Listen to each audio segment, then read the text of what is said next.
Hello, everybody. Welcome to this month's Table Ready live stream. As you'll notice, I'm Harry from Frog of War at the moment, uh, and we've got Kristian from Painting Panzers. Say hi, Kristian. Hi guys, how's it going? Got a look We at the don't have camera. any Adams, but hopefully he's going to turn up. So part of the reason we're a bit later is he's got some family stuff. So we are going to fill in until he gets back. Um, before we get started, this month's stream is about our upcoming tournament. So we have a tournament on 3rd of June. I have actually started painting stuff for the first time in 2 years. That I've suddenly realized I have not painted anything for that long. But we're going to talk about our lists. We're going to talk about some of the history behind some of our lists, a little bit about what we're doing for the tournament. But before we do that, Kristian, tell us about what you've been doing on your channel, because you've been doing some fun stuff. What have you been up to? Yeah, so I've been focusing on some of the bigger stuff lately, so 28mm and that, and then also some of my 14th Army tanks, I think it was. Yeah, tanks, tutorials on those as well. So yeah, just sort of mixing and matching different scales, but still World War II. It's always pretty much World War II with the odd occasion. Well, I was going to leave you hanging there, but I won't. Yeah, Um, get my so, ugly mug off the screen. Brush and Quill Callum says, "Can Frog of War become permanent?" I vote for Uh, that. mm, Actually, we should do a Faulty Towers. I should try and make a funny, like Fog of War thing every stream that we do. What do you reckon? Yeah, yeah, that'd be awesome. All right. So what have I done? I'm going last on the lists and stuff for tonight because I've been publishing videos about that. So I have not reviewed anything in my pile of shame for a little while. And I've been putting out videos based on what my list is and what I've had to assemble. So people have already had a chance to have a bit of a look um, at my list. So I figure it's probably best that we concentrate on Kristian and Adam and have a look at what they're bringing. I think Hopefully most there's some people have West seen mine as Australian. well. Yeah.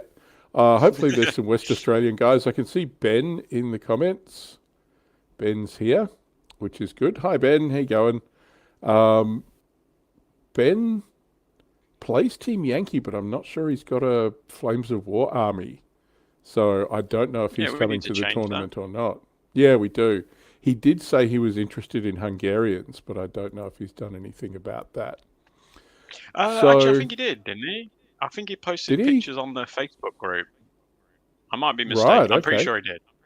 Pretty sure I did. I So, think he committed. if you are in Western Australia or willing to fly to Western Australia from anywhere else in the world on the 3rd of June, and if you want to turn up and play in our tournament, I'm sure we can fit you in. We've got tables and stuff.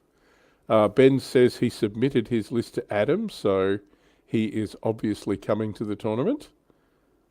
So that's great. Okay. Brush and Quill says he's got to go. All right, Callum. See you, Um, mate. See ya. Yeah. So having the 8 o'clock start instead of the 7 o'clock start is interesting. It's actually been very cruisy getting ready to go on the live stream and do all of this, just that extra hour. I don't know about you, Kristian, if you found you were a bit more Yeah, lots of relaxed getting free into time. this. Yeah, lots more free time. Although I'll probably be asleep. It's 8 o'clock, right? My bedtime's at 8:30, so you might Oh, have to okay. wake me up. So Adam better rock in by 8:30 then, because you're going to doze off. Yeah, that's it. So the tournament is a 105 point mid-war tournament. Trekan's asking why is it 105 points, or at least he That will ask was that. that was Yep. to accommodate the command guards. So that's Right. why So Adam picked the extra 5 points. It's something that's happened in other tournaments. I think did we do it last time? No, maybe not. But we just wanted to give the extra 5 points for command cards, but you don't have to use it for command cards, but that's what it's there for. So you can have your 100-point list plus your command cards to tailor them around what you want. Yep, that's exactly how many command cards I used. So I did 3 points for divisional cavalry and 2 points for sticky bombs. So yeah, that's pretty good. All right, so yeah, 105 points mid-war. Not sure what else we can say about that. I mean, I'm trying to remember something 105 interesting points. out of the players pack. Oh, you can't have KV5s. Yes, So that's it. Yeah. that's a shame because last time I was in Tactics in Perth, they actually had some KV5s. And I was going to take a KV5 heavy tank company just to really annoy Adam. Did you hear that Tactics is completely gone of all of the old V3 listers and stuff? Somebody ransacked the entire place. Yeah, it was scary. So, just a bit of background Tactics is our local hobby shop, and in fact, I ran it for 2 years in the 1990s. Hasn't changed much since then either. Same There is blisters. still stock there that I remember, but they used to have, like, they've got a whole aisle of Flames of War and Team Yankee stuff, including lots of old blisters and, a ton of stock. But yeah, apparently somebody just came in and made them an offer for the whole thing, and it's now all gone. So yeah, I went and had a look. A lot of the good stuff was out of it. So I mean, there were no 2 pounder Yeah, it was. guns, there were no Portees, there was no whatever, but there was an awful lot of old and obscure stock. There was a few things there. I was like, next time I go in, I'll just grab that because chances are no one's gonna grab that, and Yeah, somebody grabbed the entire lot. yeah. Hey, I mean that's very enterprising Credit of to them. them. Yeah, I absolutely. wish I had that much money. So Ben's saying he topped up his list with cheap infantry. Yeah, Yeah, that's one smart. way to do it. That's actually probably better than. I mean, mine went for cosmetics. So I mean, that's 5 points on. Yeah, essentially Making them another veteran. formation. Oddly enough, so it gave me access to a formation, which I then had to pay points for. But now, the other thing, so we are going to get into Operation Supercharge, but it is going to be NAM month. When's that? June or July? July, I I think think. it's Start of July. July. So I have a NAM army kind of half built. I've never played the game. We've never run a NAM game or a NAM tournament anywhere, and I would really like to. Yeah, I So think that'd be cool. I'll have to have a bit of a think about what I want to do for NAM month because I have a couple of helicopters I haven't built. Yeah, there's stuff I could get finished. So Yeah, I've we got might, some Aussies and I think some Yanks as well. But I really yeah, want to get some of the is it the People's Army or like the insert whatever the ones in the hats and the like civilian clothes. I yeah. want to paint some of those up. They look cool.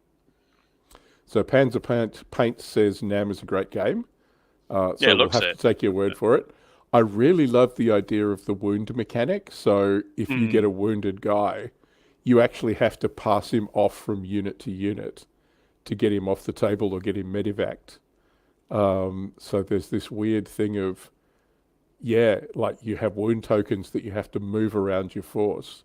And I think there's a mechanic that if you get caught with too many wound tokens, the stand disappears or something. I don't know. I'll have to look at it.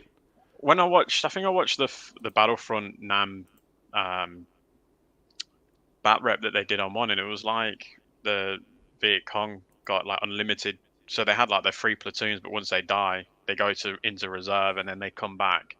Whereas the Yanks were, you got killed, but you had to Yeah, be medically treated or medevaced or whatever, and then they came back on or something like that.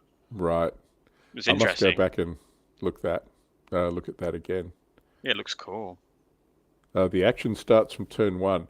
So yeah, because a lot of Team Yankee in Flames of War, the first turn is people positioning or people hiding behind things, or it's sevens to hit because everybody starts Mm. dug in and whatever.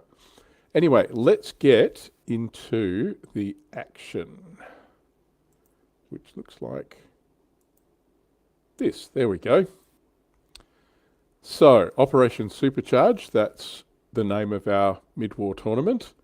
Let's have a look at what we're doing. So one of the first things was Adam asked me to mention the fact that he has had 2 recent articles published on the Flames of War website. So in case some of you guys don't know, Adam does both playtesting and article writing and things like that for Battlefront. So he did the Waffentrager and the Westphalen Bazooka Town articles that are up on their on the website now. Have you had a look at those, Kristian?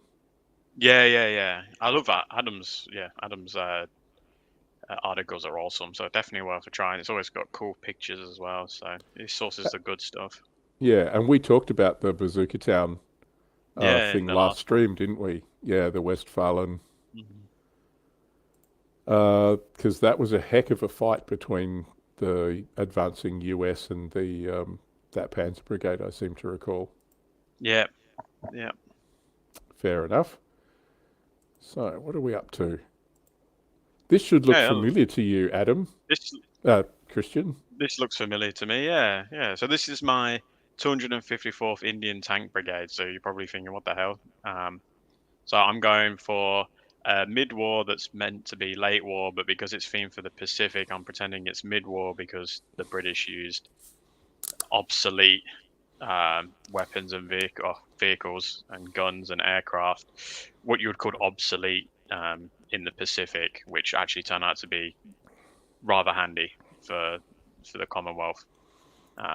So I'm using the Armored Fist Force because mid-war Brits are perfect for any period of 43 to 44, 45 for the Commonwealth in the Burma, India, China theatre. So I'm going with a rifle company that are going to be acting as Gurkhas, but I haven't had the points to sort of jazz them up a little bit to make them a bit more veteran or a bit more scary. So I've got 2 rifle platoons there, and I've also And they're got full rifle platoons, aren't they? full rifle platoons. Yep. So we've got 7 stands with the boys 18, the 2-inch mortar. And then we've got just a small stand of mortars, just for a little bit of smoke. I mean, you're only going to get, I can't remember how many inches is it, 4 inches per stand or something of smoke, but just Yeah. enough just to, if I needed just to conceal like potentially like a split between a forest or something like that. I've got that ability. Also, they can pin maybe an advancing infantry platoon. They can pin them as well. But then But I opted. Oh, sorry. I was going to say, with just 2 stands, doesn't that mean um, you'll end up re-rolling hits? Yeah, got to re-roll hits, but I just thought it's better than not having anything. Yeah, had some points to spend as well. Yeah, fair I enough. was worried with the formation only being 32 points as well. I thought it's quite low for a formation, so I thought I've got to put in another stand. So these guys aren't just gonna. If I lose a few platoons, they're not just gonna run away, even though they probably wouldn't anyway, because there's quite a lot of infantry stands there. So I'd be pretty unlucky if they all ran away. But then I opted for 2 platoons worth of machine guns because I think mid-war, especially, those machine gun teams are going to be brutal. Yep. So I think their rate of fire is 6, so that's Mm. 24 dice per platoon. So potential 48 dice You're going to have to to get Adam to sell you some more. yeah. I'm going to be rolling for a while. That's if people bring infantry. So I'm Mm. glad that Ben's bringing some Hungarian infantry because my Vickers will enjoy that. They can be the Japanese horde that I won't be facing. A bit harder if you're against the guy who's bringing German elephants. Yes, yeah, a Yep. bit harder. Although they can bombard, but probably won't do too well against elephants top armor either. No, absolutely And not. then I opted for 4 priests. Now they're pretty expensive at 18 points, but they are actually a really good unit. So obviously the artillery piece, but even their direct fire, I think it's a range of 24 inches. Um, I think 80 of 9 or something like Yeah, that. in mid-war, their direct fire Mm. stuff is And nothing to be firepower of sneezed at. 2. So Yeah, if you only have 4 shots, but my God, if you get those 4 shots, nothing surviving it. If Direct you fire obviously 25 pounders is pretty good too against people. So, and historically, the Brits or the Commonwealth troops, the Indians and Brits and that in India and Burma, they would use these priests in that manner as well. So they weren't just there to sit in the backs and bombard. They were going in there, blasting out Japanese bunkers and stuff like that.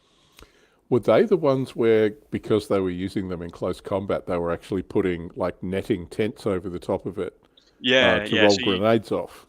Yeah, so you'll see that with a lot of, especially the Yank photos, because there's not as many with the Commonwealth, but American photos, you'll see a lot of improvised armor or sort of measures to help them with that. So they've got spikes on their hatches, so the Japs couldn't just jump up and throw a grenade down or whatever. They spiked the whole top of it, so they couldn't do that. That was the Americans anyway. So yeah, there was a lot of that sort of improvisation that was happening. It will be interesting when we do get Japanese forces and you can play this sort of against the sort of opposition that it was built for. Because, I mean, the Yeah, Japanese, their anti-tank guys, don't they have like a mine on a stick, like a satchel yeah, charge on a pole that they run up yeah, and poke at your tank? yeah, exactly. So it's definitely interesting. I think there was a Stuart, the Stuart that does. I've got a photo of it, British Stuart, but it's the Stuart that doesn't have the turret on the top. So it's like an observer or a transport, and they've just got a big net, like mesh net, over the top of them for that very purpose. So they're not going to get Right. grenades lobbed into it, because the Japanese were great at infiltrating a position, flanking it, and actually going into the rear and encircling Nikuhaku that teams. area. So Droxlit's Oh saying yeah, the guys with the satchel charges on a stick are Nikuhaku teams. yeah. So Flames of Thanks, War made Droxlit. those as well. Yeah. Flames of War made those, yeah. So then I've also got my OP as the honey. Again, just a points fill. I probably could have done without it because, like I said, my intention probably isn't to use the priests in a super defensive manner as artillery. I'd probably be using them as direct fire. So the honey's just there if I decide that I want to keep them back for a while. And then Yep. the honey OP as well acts as a tank. So Yep. but although it only has AT, it doesn't have AP. Joshua is suggesting that you might want to use Satan Flamethrower Stuarts instead. I don't know if the Brits had access to those or if that was just a US vehicle. Hey, look who we got. Hey, Adam. Hey, Hey Adam. guys, sorry I'm a bit late. We started without you. Yeah, I figured that. Got here pretty quickly. Definitely followed the speed limit. Absolutely. Yeah. So then I've also got my Humber armored car troops. So they're free Humbers. They're going to be actual Fox armored cars. They're pretty much exactly the same thing, just the armament's slightly different. Yeah. So again, a really good recce vehicle. I've got 2 Kitty Hawks. I'm either going to be bringing my Bowfire to represent those, or I've actually got it. I can't remember what it's actually called. I can't remember. It's not a Hurricane. It's similar to a Hurricane. It's the American. It's like a. I've lost it. I've gone completely blank. You have gone completely blank. Yeah. Never mind. Yeah, I can't remember the name of it. I It's think been it's sitting on my obviously tablet. the Vulture, is it? The No, Vulture? definitely not that. That's Definitely it. That's not it. Definitely that one. I'm so tempted to buy the resin kit of that so I can have a couple of that would be Volti such a Vengeances pain in for. the arse to build. Pain. And All then right, I'm so opting Kitty for, Hawks. Yeah, opting for Sherman armored troop, 2 Shermans and a Grant, which is going to be Yep.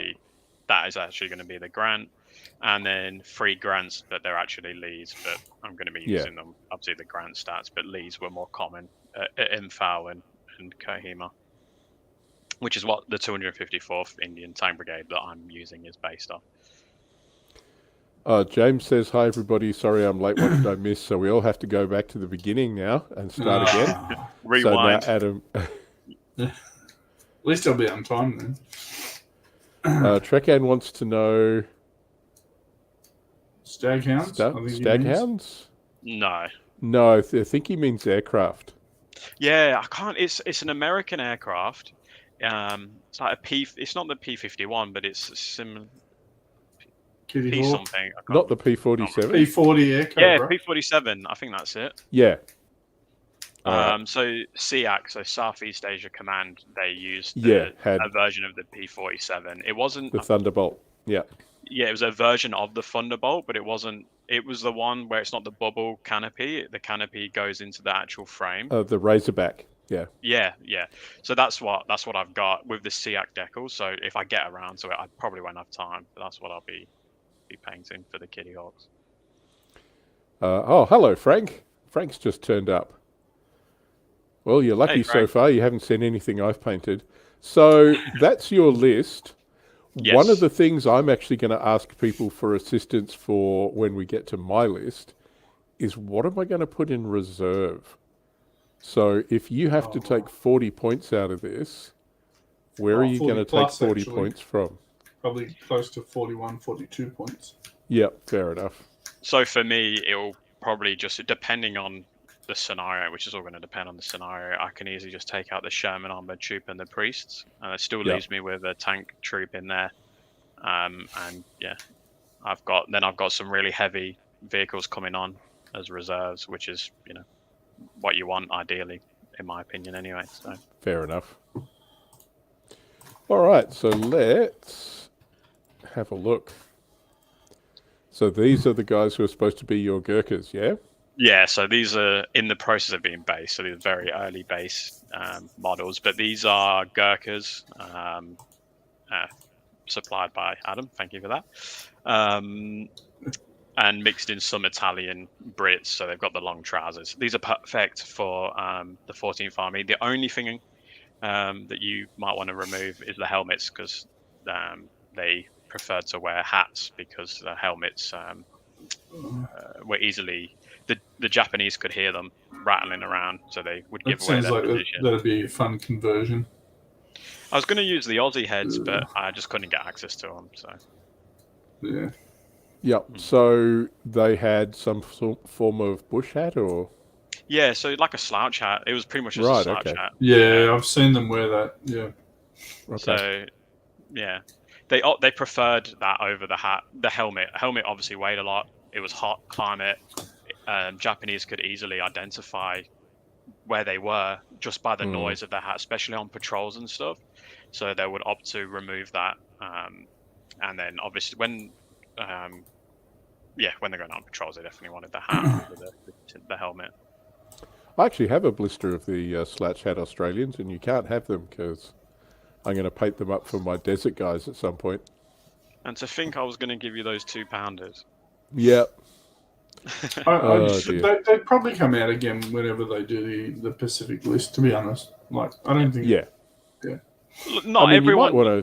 You might want to check and see if they've still got them, because I ordered mine when I ordered the 2-pounders and stuff. So they used to have them, like, and then when they went off mid-war and like this stuff, they might come back later, if you know what I mean. Like, but I think until the factory gets caught up. There's nothing wrong with the helmets. Like, they used helmet. When you look at pictures of the Battle of Kohima and Imphal, they were all a lot of them are wearing helmets. But I think from what I've read, they preferred the hats over the helmets. Yeah, fair enough. So then we move on to these guys. Yeah, so they're my Grants and Lees and Priests. So I've got... these are all the plastic. These plastic kits are so awesome. I really do like these plastic kits. And this is why I don't win any of the painting contests at our tournaments, guys.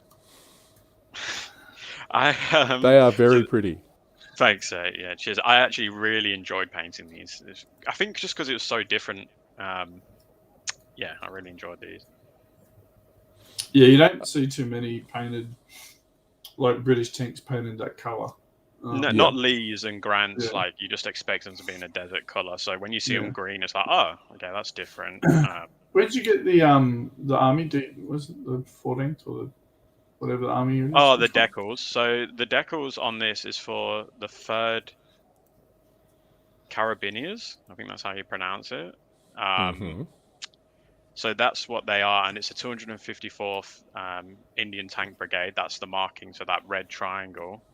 Yeah. Now behind the priests, I can see the army. Oh yeah, so that's the 14th Army. So this was all. I Yeah. actually contacted a guy that does his own decals, and I gave him what I wanted, and he just said, "What sizes do you want?" And yeah, he printed them out, and he's put them on his shop, so I can link that later on if Sweet. anyone's interested in those.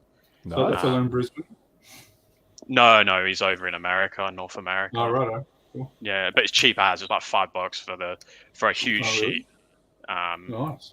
So it's got all of them. It's got the 14th Army emblem. It's got the 254th Indian Tank Brigade. It's got like the number 1 that you can see on there, because that's so the markings for the British in India were completely different to what you'd expect in Normandy. Like as you can see with that grant, they would have their symbol and then they would put the number of the vehicle within that symbol. So we included that in the decal sheet. The stars weren't included. But yeah, everything else was the bridge ratings. They're Flames of War. Yeah. Yeah. Interestingly, there are holes in the decal coverage, because I went and had a look for, what was I looking for the other day? The Australian 9th Cavalry flashes, which was fine, but also things like non-white T numbers and F numbers for tanks for the desert, because of course they didn't do white over Portland stone. They did them in a darker colour. And as far as I could see, there isn't a Battlefront set that has dark coloured T numbers. Well, I was looking for like the bridge ratings for a Sherman. I know we're just nitpicking here, but I couldn't. Any of the late war decals that I had, they didn't have 30, which is what I heard, which is what I read with the Sherman rating. They only had 40. 30 is the Sherman rating, yep. 27, but they didn't have 30. Same with the priests; they didn't have the correct one for that. Yeah, I got custom ones made up for me because I went through and got all the numbers, all the bridge numbers. Yeah. Same and with I ended up with Dom's decals. There's a guy, he's gone out of business, I think. He has gone out of business, which is a terrible shame because I really liked his decals. Well, I had to hit up Adam for some US decals because the tank number for the priests, the prefix is an S, but there's none of that for the British. So I had to cut the S out of USA and then use the number to sort of make it look legit, which it worked fine. So Droxlet's saying, always was curious if there was someone who could do custom decals. Was it honestly only $5 per sheet? So the custom decal was free. Like I told him what I wanted. The only prerequisite was it needed to be historically accurate and something he could put on his shop. So I couldn't just give him like, this is what I want, and he'll go and print it. It needed to have history behind it. He needed to know what it was representing. And then you could just pay for it. So it was $5. I think I bought 2 sheets. It was $10 plus like $3 postage to Australia, and it got here within like 3 weeks. So I was worried they won't arrive here. There's a ton of stuff then that we need to get organised. Yeah, I am serious. Really we should do this as a project to get a whole bunch of custom decals. I will be 100% honest. The decals aren't the greatest. They're better than average, but they seem to have a white film just on the outside, but a bit of weathering, and you won't be able to notice them very well.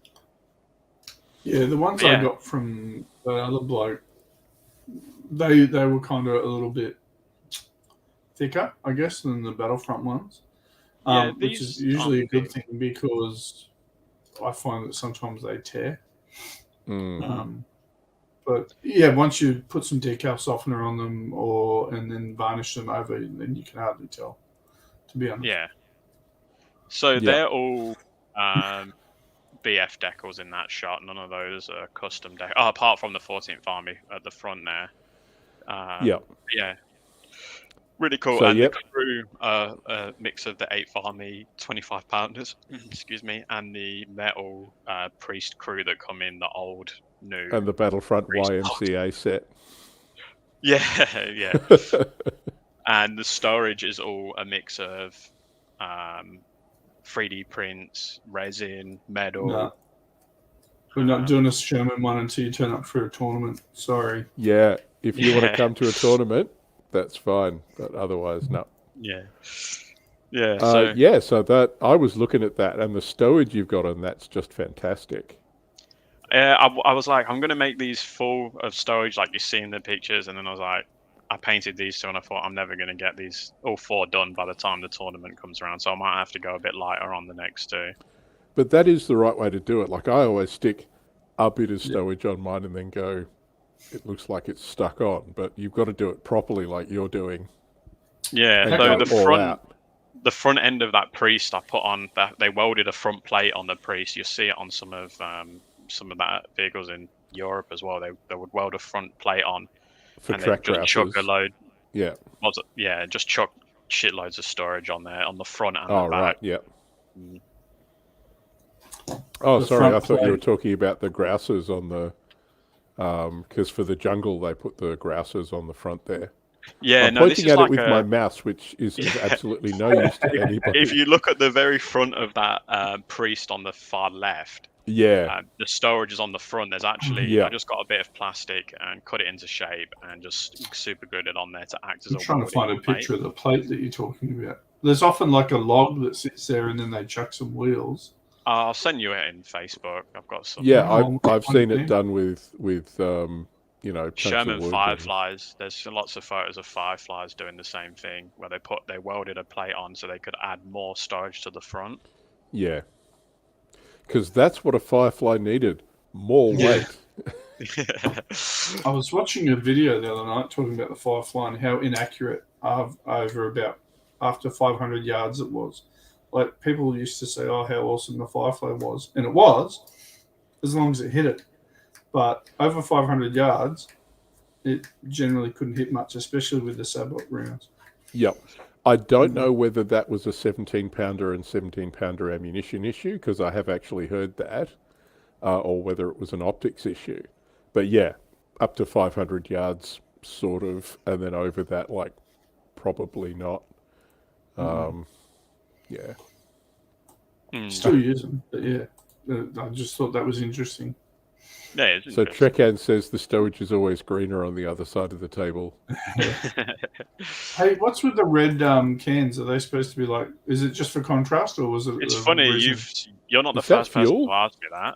I actually have no idea. So I googled World War II British fuel cans, or like jerry cans, and all manner of different colours come up. So I just went, I'm just going to paint them from the colours I've seen on Google. Red is So I for have no- petrol, yellow is for diesel. There are actually specific colours. Yeah, I did see that, but when I looked on Google Images, I saw people had painted them in different colours. I thought, right, that gives me the tick of approval to paint them red. Fair Just like you enough. said, just to add Germans, contrast. I think the Germans used to do black for water. And yellow with the white cross would be Yeah. water as well, I think. All right, let's have a look at what's next. There you go. There's some more Lees. Yeah, so the Lees of the 254th in Kohima actually went up against Type 95 tanks. Now, Type 95 tanks were awful in the grand scheme of things in 1944.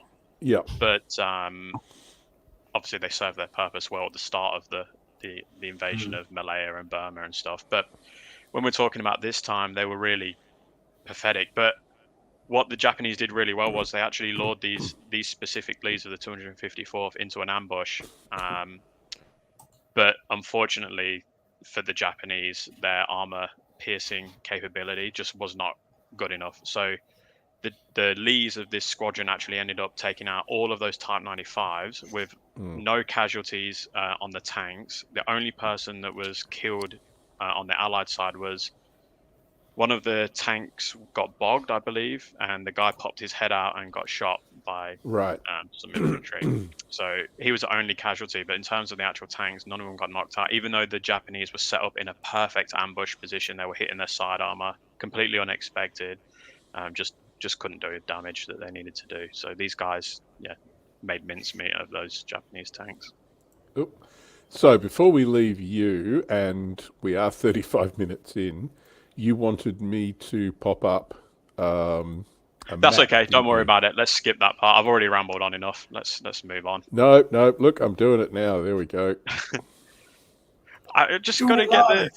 I've got to There get we the go. 14th Army represented somehow. Yeah. So Before we just move on and forget about it. Yep. yeah. So that action I was talking about, you can see it in red. So in the bottom of the screen, you've got the 14th Tank Regiment. That's Japanese. They move up close to Winfowl, and that's where the 254th Indian Tank Brigade met their counterparts and obviously had that engagement. So this period that my guys are representing could have really gone south for the British. They were very close to certain divisions actually being overrun and completely cut off, which was kind of Bill Slim's plan anyway. Because he taught them to form defensive pockets, and they would be resupplied through airdrops and stuff. However, it got really critical. It got really critical for the Brits. Yeah. But I remember reading about this battle, and it was pretty intense. Yeah, I know a lot of the British generals, or historians as well, from what I've read, they rate it up there. Like when we're talking about Stalingrads and all this stuff, they said it could have been, it wasn't as prolonged, but it could have ended up being something very similar, with the fact that the Japanese had actually managed to encircle certain divisions, but just didn't have the power to press them enough to actually completely annihilate them. Yeah, there's a lot of cases where the British got completely encircled, but they were okay. Like basically, as you said, that was the plan. They knew they were going to get encircled, and they're okay with it. They had the artillery and the support to do it. I remember some Indian Gurkhas, got surrounded on the hill, and they just fought off waves after waves of Japanese assaults, and eventually won. I mean, they took a lot of casualties, but yeah, that was. But I seem to remember that the Japanese were at the end of their supply lines with this. Yes, that part of their problem was everybody was starving to death. They weren't being resupplied, and their plan was to capture the enemy supplies, and that was like, right, we only have this much supplies because that's all we've got anyway, and then we're going to plan on winning and capturing food. And that's what Slim was counting on. He wanted them to push themselves so far that their supply lines were completely stretched thin, that as soon as they've reached that, and then boom, they counterattack. So the British were actually in a position, they were actually planning to launch their own offensive. It was only because they got wind that the Japanese were planning their own that they obviously came up with another plan, waited for the Japanese to attack them, absorbed that hit, and then went with it. And obviously from there, the Japanese were constantly on the back foot and didn't really stand very well. What's the Art of War quote? Never interrupt the enemy when he's making a mistake. Yeah. Something like that. Yeah. So Ben's saying, I've played the Hargo in War Thunder. That 37mm is terrible, but the later Japanese 47mm guns are quite decent. And 47mm guns are not bad, but again, we're now talking about them being fielded in the part of the war where it's 75mm guns and 88mm guns and, the armour to deal with stuff like that. That's why there was still Lees and Grants here, because their armour was enough. It wouldn't have been enough in Europe. And I will just end by saying, if anyone is going to watch this or is watching this now, hasn't read too much about this, I really do think if you have the time to go and just have a little look into it, because it is a really fascinating thing, and it's given me a better appreciation of what these troops, the Commonwealth troops, went through in the Pacific. And even Bill Slim himself, after reading how he grew and acknowledging his mistakes and then also learning from them, actually turning out to be one of the better or best generals the British had throughout the Second World War. It's really interesting, and they don't get the credit that they obviously deserve. There's John Holland? Does he do all those World War II books? I think he's got a really good Burma book, which I read a couple of months ago. But also there's a YouTube channel called World War II TV. And they have like a Pacific month or a Africa month or whatever, and they've done a lot of videos, with historians talking about certain battles in Burma. So that's really, really interesting. I recommend that channel. So Droxlet's saying the mid-war roadmap from way back did have Commonwealth listed on it, right? Hope they're keeping with the plan. I don't know. As far as I know, Yeah, I I'm mean, not it was sure. mentioned to do with the Pacific. Yeah. Does anybody have any insight on that, No idea. or any insight they're allowed to share? Poke him. Come on. I would think that if in the future they did do a Pacific, they would be silly not to do things like the Commonwealth, like, Indian or Gurkhas or Australian trips and all that sort of stuff. So, And it has yeah. been mentioned. So Droxlit was saying that was pre-COVID, but I think in the Christmas message from 2022, Pete said something about the Pacific and definitely Australians, because I remember. Yeah. Yeah. I think in the Flames of War groups that I posted on some of the Battlefront people were liking them. So hopefully that's a good sign that maybe they are liking the Pacific Brits. All right. Okay, so let's go on to Adam's force. This is great putting you guys up first, so I don't have to talk about mine. It's cool. So what are you bringing, Adam? So for a long time, I've wanted to paint up a SS Viking force, the 5th SS Division. And I finally pulled the pin and decided that, I'm going to do it. I was going to not be scared of the oak leaf camouflage smocks.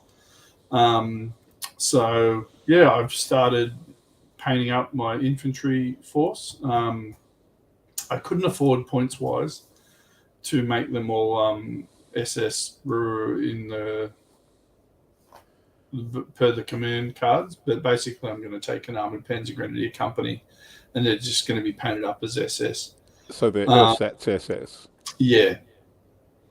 And it's probably, Germans are always so expensive, so you're always struggling to make a balanced list. And I really think in late war, when you get the options of, less points cost because it's less skill or easier to hit or that sort of thing, with the late war stuff, you get a little bit more flexibility. But pretty much in mid-war, you've got to use the elite troops because that's all they have, and that's fine. Yeah. It's just that, I think it was 6 points or something for the command card. If I wanted to make them all SS, and all that does is really change them from a confident motivation to a fearless. So, and they've already got a 3+ last stand. So, I don't necessarily think it's worth it for mid-war. But so sorry. I was going to say I made a similar choice with mine because it's an Australian force, but I had to pay an extra 2 points to have Anzac written on the things. Two points per rifle platoon. It's like, can I just have the rifle platoons? I'll just pretend they're Australian. Yeah, they like the hats.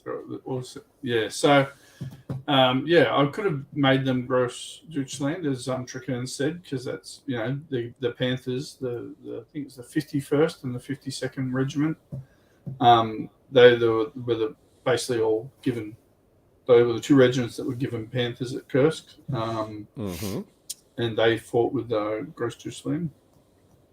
But yes, I've got the HQ. They're in a half track. I've got 1 armored Panzer Grenadier platoon with the half track and the 3.7. I've got another armored Panzer Grenadier platoon, but they're on foot, so they're going to probably hold the objective on my side. I've got a little heavy machine gun platoon. Now, they're just annoying. They're not big enough that people will probably focus straight away, but they're enough that you can probably mix them in with some stuff and make them annoying. So, and 2 of those for 3 points is cheaper than adding 2 per. Like if you had a Grenadier platoon, you could add a HMG for 2 points. So I'd rather do it that way, and it's an extra unit for my formation. And it is interesting because. Oh, sorry. Yeah. No, sorry, mate. You go. Okay, so I was going to say, it's interesting that you can take those machine gun teams, and you used to be able to attach them. So you used to be able to attach them to a unit. So I would quite often put a Vickers or a couple of Vickers guns with each of my rifle platoons. Yeah. You can't do that anymore. But it actually plays in your favour, because if you actually mix them in, if somebody tries to assault your rifle platoon, then you just go, oh, my Vickers just defensive fire and you all die. Mm-hmm. Yeah. And you can mistaken target as well if you want. They're not in the... yeah, I suppose you could. Because it's a unit within, yeah. Yeah. What's the rate of fire of the 6 for the big ones. 6 as well? Yeah. Yeah. Cool. Yeah. On the sustained fire mount, yep. Yeah. Yeah, so 12 dice, you're probably going to pin a platoon, you'd like to believe, if they were... Yeah. At you. And if you put them in a building, a lot of people forget they're there. Yeah. So, yeah. Got for the armoured mortars, 6 points. I don't know why you wouldn't take those above the other mortars. They're cheaper and they can move. I've got the 7.5 point, the Stumps, the 7.5 centimetre half tracks, because they're awesome. The Stummels, yep. They're just amazing. I love those. And grills. So I've actually got later on, I've got a design of a grill that I want to actually try and paint. So we'll see what happens with that, if I can do that. I don't know if I'm going to try masking or not, just because it's really fiddly. I reckon I'd be better off just hand painting it. But we'll see. Paint, yeah. Yeah. So Trekan's saying grills are great. Yeah. Oh, yeah, the toad guns were useless, but the grills seem to work. I've used the toad ones before, and as long as you keep them back and use someone else's spot for them, like the HQ, they can actually be really annoying.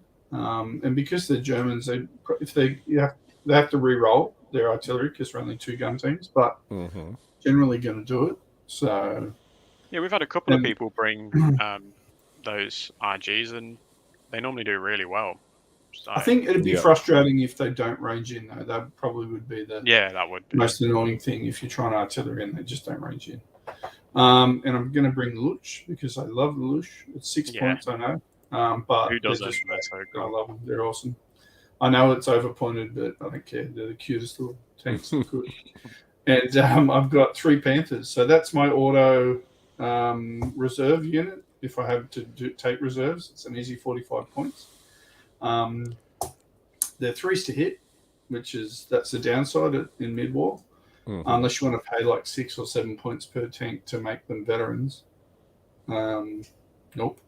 So, yeah, they're green, 3s to hit, but they're front armor 9, so most things aren't going to be able to hurt them. Yep, fair enough. Yeah, so that's my force. So that is good. You've got 1 unit you can just pull and go, this is my reserve. Yeah. Because when we get to have a look at my list, I haven't got that. Yeah, so this is the scheme I'm going to attempt. I found a really good set of decals. I think, is it a German one? Petting House? Yes. Yeah, so they've got a set specifically for the Panthers that were at Kursk. So I got those in the mail a week ago. So I'll be pretty much trying to match exactly what there is, except I think I might go with some different number colors. I've never liked those plain black on the... I like the black with the white outline, which I think that 745 above has got. Yeah. So it's a nice scheme. Very subtle green.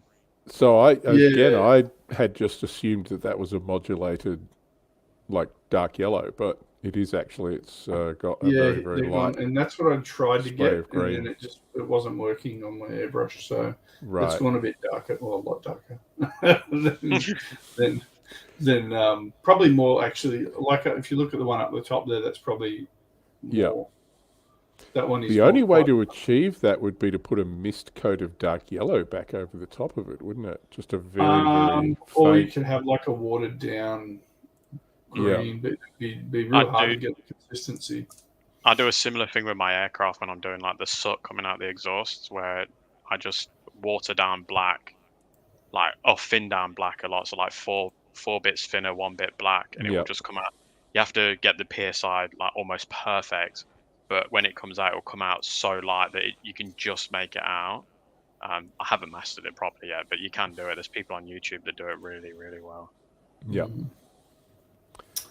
And those are Panther D, so those are the very first. They're the early ones, the ones with all the problems. So the problems that the Germans had with them at Kursk, I think even a couple of them caught fire while they were just sitting there waiting to go. That's always a bit of a design problem, isn't it? Yeah. It's like, I think it took itself out. Yeah, so there was problems with like leaking fuel, and then it caught fire, and then I'm pretty sure they ran directly into a minefield that they didn't realize was there, or was supposed to have been cleared and it wasn't.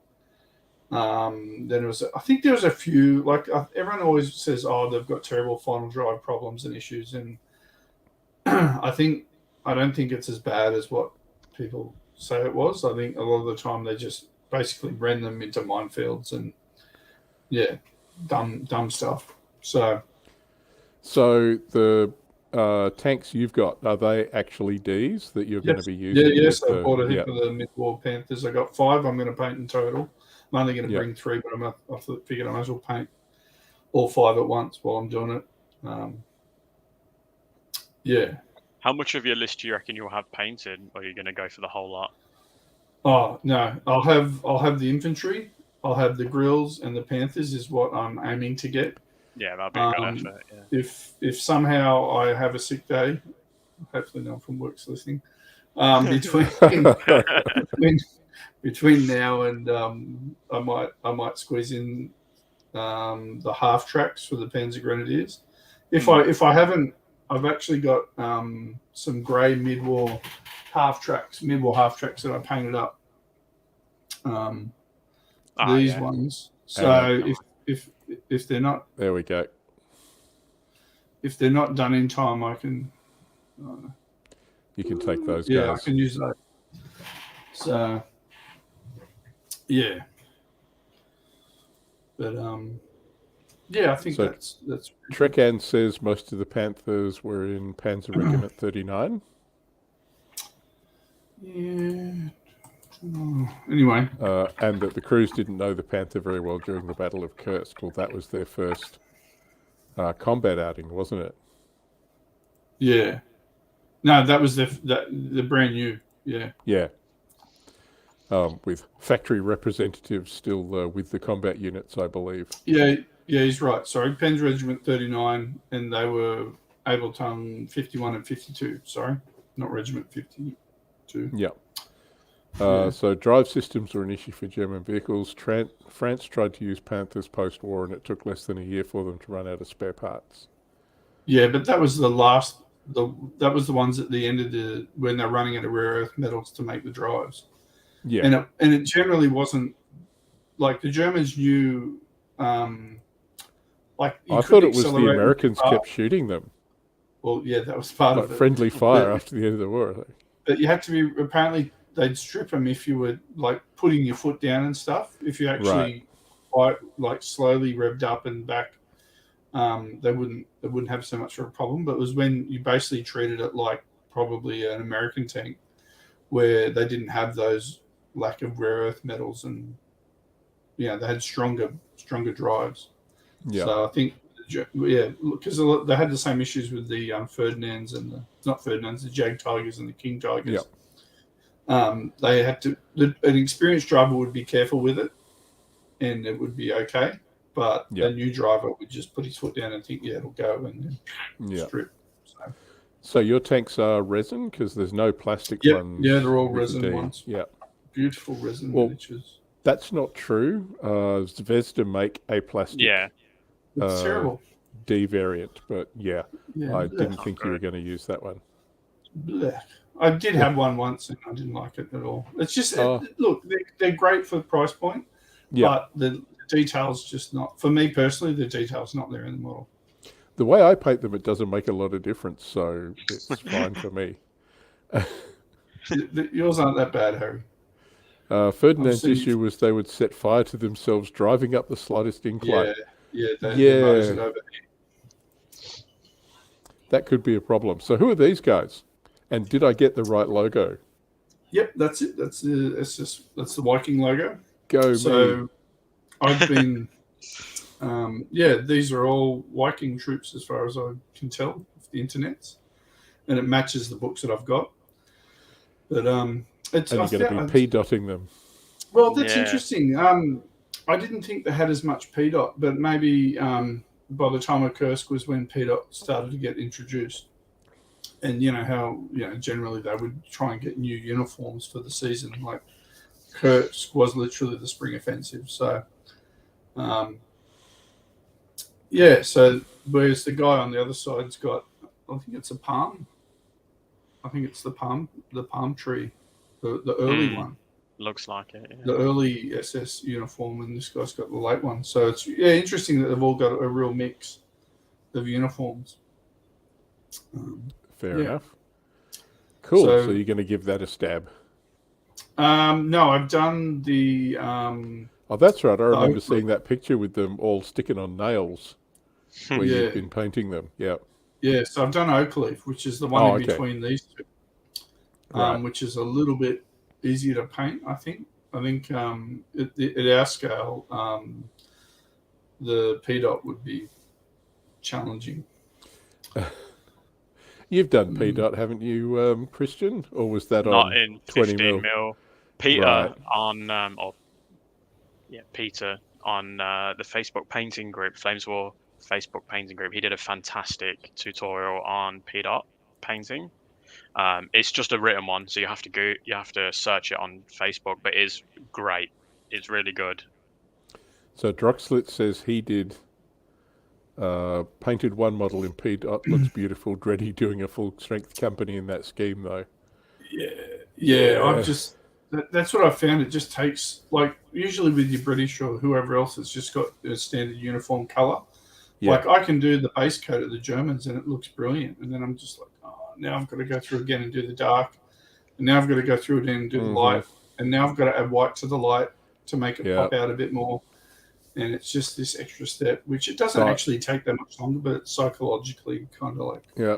I might bitch about knees for the British, but doing camo uniforms sucks. I did enough Team Yankee British cam. Yeah. Did Frank do a tutorial on PDOT? He might have. I know he's done some. Sounds like the sort of thing Frank would do. Yep. I can't remember if he did PDOT or not. I can't remember. I know he did oak leaf. I think he did an SS tutorial anyway. He's done an SS tutorial. I think it was oak leaf, but I'm not sure. He might be able to tell us. Yeah. He was here earlier, but he seems to have gone away. Yeah, again. We're testing him if he's still in. So this is the grill that I'm going to attempt, scheme that I'm going to attempt to do. So I've already base coated the light, or the Tamiya dark yellow 2, which is the lighter dark yellow, which will be my base. And then, I'm not going to see how the wheels are like that 2-color wheels. Yeah. They never did that in real life because they would flash when they rotated. So they were either one color, or they were all the same color, or they were like one green, one white. Like they would never do it multicolored because it would flash and you could actually see it when they rotate, which was Oh, here's Frank. Painting oak leaf just now. We'll be putting up a tutorial soon. Oh, very good. There you go. There you go, Frank. We'll keep an eye out for that one. Have fun with painting this, mate, because that is going to be very fun. I don't envy you in the slightest. Yeah. So Trekkan did say like the Viking division was a European division, and it was to an extent. It started out as a European, like they had a Wallonian, which was some kind of weird Belgian. The balloons. Yeah. Yeah, and there was Norwegians, there was Swedish and Finnish and not whereas Trekkan is saying that European volunteers were always just a small part of the division. Yeah, well, I think they started out as battalions, and a lot of them in the battalion were, but as they had casualties, they got replaced, and and I think they obviously found it harder and harder to get more volunteers after they started invading a lot of the countries. Estonian division, I think it's a battalion at one point joined them and then went off and formed their own Estonian SS division. I think it probably started out as one, but when they were smaller, but then as they came a whole division, they got more German replacements. So I can't speak to that at all because that's just not something I've ever looked at it's very funny. hard. I read a lot about them. A lot of them, when they went back on leave, because they would have leave periodically, they go back and have 2 or 3 weeks at a time back in their hometowns. Yeah. And they said people didn't treat them any differently in general. But it was only after the war ended that they started having problems in their home countries. Like they wouldn't get pensions and things like that. And yeah. So a question about the scheme.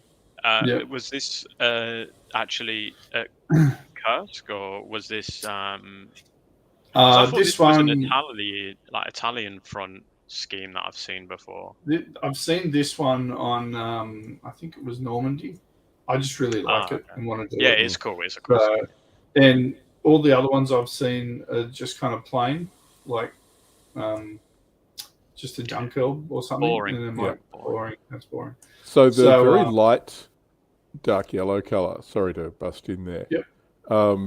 Is that like an early dark yellow and then it became greener in later batches, or because I know there were differences in dark yellows that were issued at different times. Yeah, so as far as I can tell, they started running out of pigment as the war went on. So it started out darker.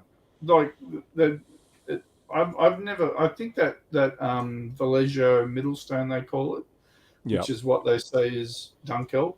It's a bit too greeny for me. I don't think that's the right color. I don't know. Yeah. Maybe it looks okay on a bigger scale model, but I've never seen, like, there's a few colorized photos and it always, well, not colorized, sorry, actual color photos. Yeah. And it's more of a sandy color, not that greeny yellow that fair enough. to be. So when they had pigment, it was a darker one. And then as the war went on, it basically got lighter and lighter until it was almost like a white or a cream. Because I was reading something similar about British paints where they actually went away from greens for a while and actually went to a tarmac color and something else because they ran out of chromium something or other which they needed to make green paint, but they just didn't have any of left. It's like we have to paint them something different. No, exactly. So this one I'm going to try it. I think I'm sure that's obviously a larger scale model. You'd be able to mask that easily, but I just don't think that is not 15 mil, no. I don't think I'll be able to mask it. So I'll probably, but see, that's supposed to be an olive green. This guy said he painted it. I read it was on some other thing, and he's lightened it. So I'll probably use some sort of light olive green. Yeah. To do that, but yeah. You should probably just use the oils to bring it right down. Yeah. But it's also, so when we are talking dark yellow, there were actually several different like color versions of it issued during the war, and you were sort of saying as colors became available or as ingredients became available, but there were officially different shades that I recall. Yeah, they had the RAL numbers that they would call it. I don't know the numbers offhand. Yep, that's fine. And as I was researching some stuff, I saw that the SS Viking actually captured an Su-76.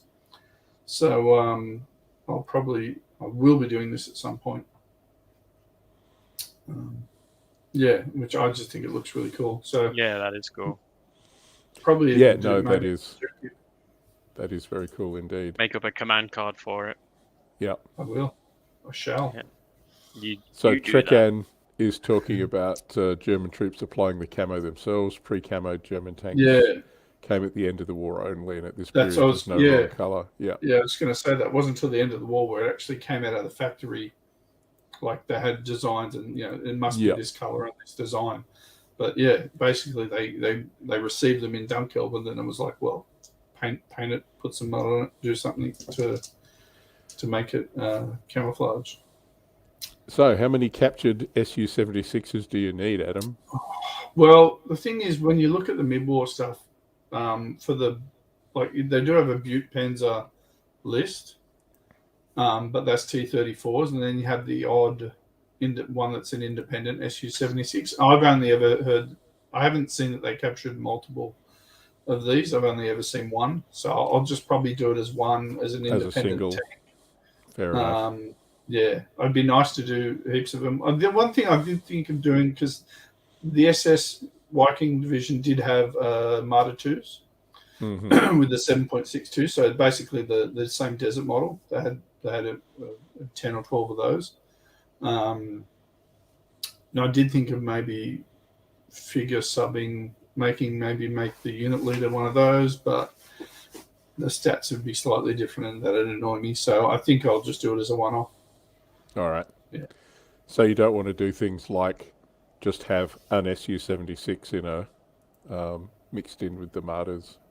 Yeah, I thought about that, and then I'm like, that would annoy me because that'd be different, and I'd want to have it. Yeah. Bombard. Yeah, well, that'd be interesting having it either priced with the bombardment as like a one-tank bombardment, which doesn't seem. It'd be annoying. Tricky, yeah. But for the enemy, it'd be good for me. Yeah, it'd be great for you. Yeah.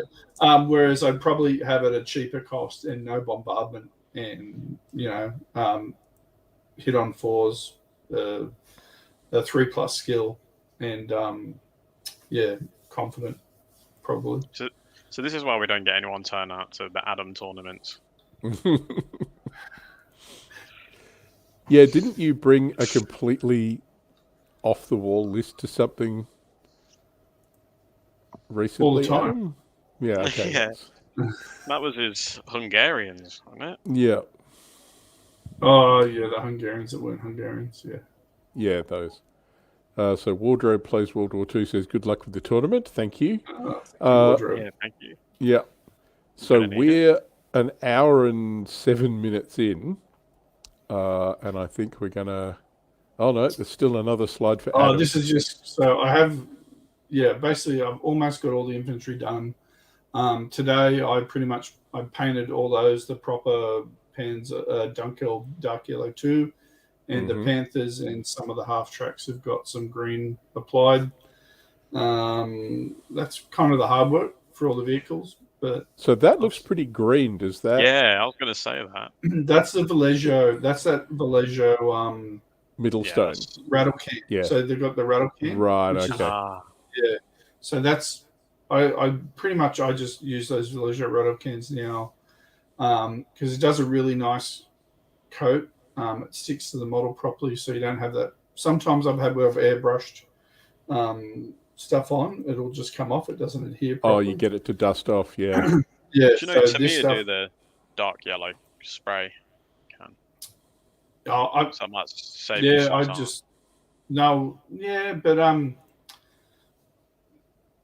don't know. The Villager stuff's pretty good. Like, I've used it as a base for other colours. It's just this dark yellow I don't like. But, So you would use that as a primer? Because I always prime and then paint over the top of it. No, this is my primer. Cans. So these Vallejo Redo cans are my primer. Sometimes, if it's the right colour, it'll actually be my base, and then I'll layer and highlight. But usually it's just my primer. Fair enough. Alrighty. So what's your go-to primer, Harry? What do you use? So I use a thing called Rust-Oleum. Yeah, I know. I like an enamel paint that really sticks to the surface of the plastic. Yeah. I've never ever had the Rust-Oleum come off. So you're an enamel paint. That's your favourite, is it? Mate, when I was a kid and I first got into model making, there was enamels and nothing. My work colleague, he only paints in enamel. And he can't understand why I paint in acrylic, and I can't understand for the life of me how anyone can paint in enamel. Horrible paints. It's like I have a full set of Humbrol enamels still, some of which I've had for nearly 50 years, and they still work. They've got lead in. It's good for you. He says to me, "Oh, it doesn't dry out the tippers quick enough." I'm like, "That's horrible. How can you use this bloody paint?" Hey, I've airbrushed with enamels. You know, airbrushing with enamels takes commitment. Yeah, I remember my first model kits were with enamels. And anyway. Hey, Shakos. For courses. Yeah, hello. Look, now that I have an alternative, that's fine. Yes. My problem was I went through and there is nothing on the Vallejo website that says that it can be used as a primer. I went over it and over it and over it. All they need Read to do instructions. somewhere is say, "Can Read it?" instructions. Yeah, To it's me, a not surface mentioned primer anywhere. is amazing. Is a rattle can. The light Sorry, the grey. Tamiya light surface grey. primer. Yeah. Yeah, that's all I use to prime mine. I just Is rattle that can. the little cans? Is that the No, little cans? it's bigger than their usual little ones. It's bigger. I used one that was a little Tamiya rattle can once, and it Yay, was Alan. this glossy. You got to make sure you get the acrylic spray, obviously. I can't remember. Maybe I got. They've got different it codes. wasn't Yeah. great. They all look the same, but there is. Yeah, if you're in Japanese, it's I'd awesome. recommend the primer from there. Yeah, I've found I used to use the GW stuff, and then I've had a couple bad batches of the GW stuff, and it was stupidly expensive. And the Vallejo I find is reasonably priced for what it is, and it's a big can, and it comes on nice. You definitely get way more with Vallejo than you do Tamiya's for sure. It's a big can, big old can. So there's been a very spirited discussion that I've just been popping up while you guys are talking about that. Because, I have a bunch of the actual Vallejo primers, which I've used to brush on. The airbrush ones or the... No, in the bottle. In the bottle, yep. Yeah, so I've got plenty of those, and I've used them before. Yeah. But it's just there's nothing on the sprays, on the colour sprays, that says you can use them as a primer. So I've been priming using Rust-Oleum. In fact, why don't we just, like we're talking about this, why don't we actually go and have a look? Because I've got that stuff in my list. I think a primer is just a rip-off from the paint mafia. They're just saying, like, you got to put 2 sets of paint on. Like, no, because I remember when I first started painting with acrylics, and then you would handle the figures, it would just come off the plastic or come off the metal, unless you actually prime first. Yeah, but I would paintbrush prime on like a paint and then let it dry for like half a day and then it'd be fine. But I don't Fair enough. So let's have a quick talk about my list. So I've gone for a really, really boring list. And if anybody's watched my videos about it, a lot of the choices here was taken because I had some of this shit already and I'm lazy. And I didn't want to actually have to paint a lot more. That didn't go quite so well. In fact, me being lazy earlier came back and bit me in the ass, and we'll talk about that in a second. But so I've got it's actually 2 formations in here. So I've got the Australian Divisional Cavalry, which is their own formation, which comes from a command card. But the main formation is an Armoured Fist rifle company. So got the HQ, 2 7 rifle team stand platoons with, of course, the boys' anti-tank rifle and the 2-inch mortars that come with those. That's what bit me in the ass, because the last time I did this, I only did a 5 rifle team stand. So I only painted 5 rifle teams, so now I had to paint 2 more and match the colours and what I put on the bloody bases and all of that sort of stuff. I've started writing down all mine in a book now, exactly what I use. So I don't it's not even that. I didn't get the basing material quite the same. So I've got 2 stands where the bases are painted the same colour, but actually have a slightly different texture. It's I'm such a numpty. Anyway. Have you ever had any success with a boys AT rifle in Flames of War? Oh, yeah. In early war, you punch holes in everybody. Oh, God. I've never been successful with that thing. Really? Poke holes in Panzer IIIs? Yeah. Oh, look. Yeah, they can make a Panzer or something bail, but they're good for armoured cars. I'm saying it now anyway, so come tournament time, I'm hoping to change all your tanks are going to die to boys anti-tank rifles. Absolutely. Yeah. I love them so much. I even paid an extra point to stick them on my universal carriers. Yeah, I really like that rifle company, Harry. Like it's got all the bits that you need. You've got your the formation is reasonably strong. Yeah. So it's got lots of stuff in it. So I did. I bought the 4-stand 3-inch mortar teams. Yes. I have painted 6 because I learnt from last time. So I was definitely thinking of 6. And people were saying apparently if you take 6 stands, the whole re-roll Yep. saves and stuff really kicks people's ass. So if I Reroll do this misses. again, sorry, re-roll misses. Yeah, so that might work. 6-pounder guns because I love 6-pounder guns, Yeah, and I they're had great. some painted. Although their boots aren't painted, so at some point I have to insert them into the infantry painting stream and put some boots on them. And 4 Vickers machine guns. Again, I'm busy painting those at the moment, but I had a bit of a setback. They were supposed to be finished by now, and they're not. 17 25-pounders. Sorry, somebody had something to... I was just going to say I like the British Vickers because the good thing about it is a lot of people forget that they can bombard. Yeah, do the bombardment. Yeah. So... and that's basically just shooting enough bullets at an area that it acts like a like some sort of artillery thing. Yep. Okay, what else have we got? Yeah, 17 25-pounders. I had a philosophical problem with that. So I love 6-pounders. 17 25-pounders did exist, but there were only 100 of them. The guns existed, but they hadn't developed a standalone proper trail for it yet, a mount. But yes, as an expedient, they stuck 100 of them on 25-pounder mounts and sent them to the desert. So I kind of had the, but it's not really historical thing that I had to just get over. Why is it not historical? Well, it is like my Australian list probably wouldn't have had access to them in real life. So that would have bugged me.